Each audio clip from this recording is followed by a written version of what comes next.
तो बेसिकली हम लोग बात कर रहे थे कि जितनी भी आपकी एंटीबॉडीज़ होती हैं बेटा, वो हेल्प करती हैं आपको, प्रोटेक्ट करती हैं वायरस और बैक्टीरियल टॉक्सिन से बचाने में। Now we will discuss about the cell mediated आप इम्यून सिस्टम। इसमें आपकी बी और टी सेल बनती हैं, जो कि, और इसके अलावा इसको हम लिम्फोसाइट भी बोल देते हैं, और ये प्रोड्यूस की जाती हैं बोन मैरो के द्वारा। Production of cell of immune system in bone marrow is called as haematopoiesis. तो ये चीज़ आपको ध्यान रखनी है। इसको एक चीज़ और ये इंपॉर्टेंट है कि जो टी लिम्फोसाइट होती है वो थाइमस में मैच्योर होती हैं। टी सेल जो होती हैं ये बहुत ही दो इंपॉर्टेंट रोल प्ले करती हैं, इफेक्टर का और रेगुलेटर का। इफेक्टर में ये साइटोलाइसिस का काम करती है, सेल को ब्रेक डाउन करती है, लिम्फोकाइंस प्रोडक्शन का काम करती है, जबकि रेगुलेटर में ये इंक्रीज और डिक्रीज करती है दूसरे लिम्फोसाइट्स को और एक्सेसरी सेल को। Now there are type of T cell. कितने प्रकार की ये टी सेल आपकी होती हैं ये आप देख लीजिए यहाँ पे। हेल्पर टी सेल, जिसको हम TH से डिनोट करते हैं, cytotoxic cell, memory T cell और suppressor cell. Helper T cell जो होती है सबसे ज़्यादा मिलती हैं। ये produce growth factor for stimulation the B proliferation and differentiation and also stimulate antibody production. तो ये जो हेल्पर टी सेल होती हैं ये हेल्प करती हैं बी लिम्फोसाइट के प्रोलिफरेशन में, डिफरेंशिएशन में, ताकि एंटीबॉडी बनाई जा सकें। उसके बाद होती है साइटोटॉक्सिक सी सेल, ये माइक्रोब्स को किल करते हैं डायरेक्टली, ठीक है। मेमोरी टी सेल, ये टी लिम्फोसाइट के द्वारा प्रोड्यूस होती हैं जैसे ही वो एंटीजन से एक्सपोज होते हैं, और आपके लिम्फोइड टिश्यू में बहुत लंबे टाइम तक ये रिटेन रहती हैं, यानी लंबे टाइम तक आपकी बॉडी में ये प्रेजेंट रहेंगी, ठीक है। It remain in the blood और further attack help in the organism. ये ब्लड में रहती हैं और जब भी कभी अगला अटैक आता है उस टाइम पे ये आपको बचाती हैं। उसके बाद आता है बेटा suppressor. Suppress the function of cytotoxic और हेल्पर टी सेल। ये क्या करते हैं, ज़रूरत से ज़्यादा अगर हेल्पर टी सेल काम करना शुरू कर दे तो उनकी एक्टिविटी को सप्रेस करते हैं, इम्यून सिस्टम को इनहिबिट करते हैं for attacking the bodies wall. और ये किस लिए होता है ऐसा, कि कहीं ऐसा ना हो कि आपकी जो इम्यूनिटी है वो आप ही की बॉडी सेल्स को ख़त्म करना शुरू कर दें। Now the role of CMIS, that is cell mediated immune system, protect body against virus, fungi, bacteria which enter the host cell. Next react against tissue transplant and also cancerous cell के करती है।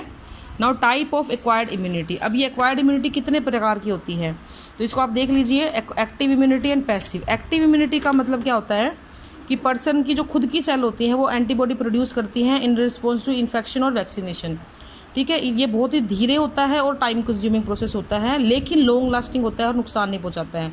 Passive immunity दो प्रकार की होती है, natural और artificial.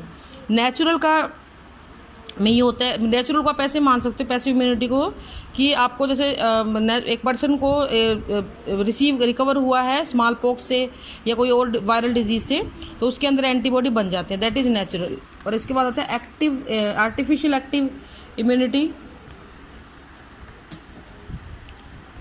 Artificial active immunity में क्या होता है बच्चों, ये resistant induced by the vaccine. यहाँ पे आपको एक दवाई दी जाती है जिसकी वजह से आपके अंदर रेसिस्टेंस पैदा होता है।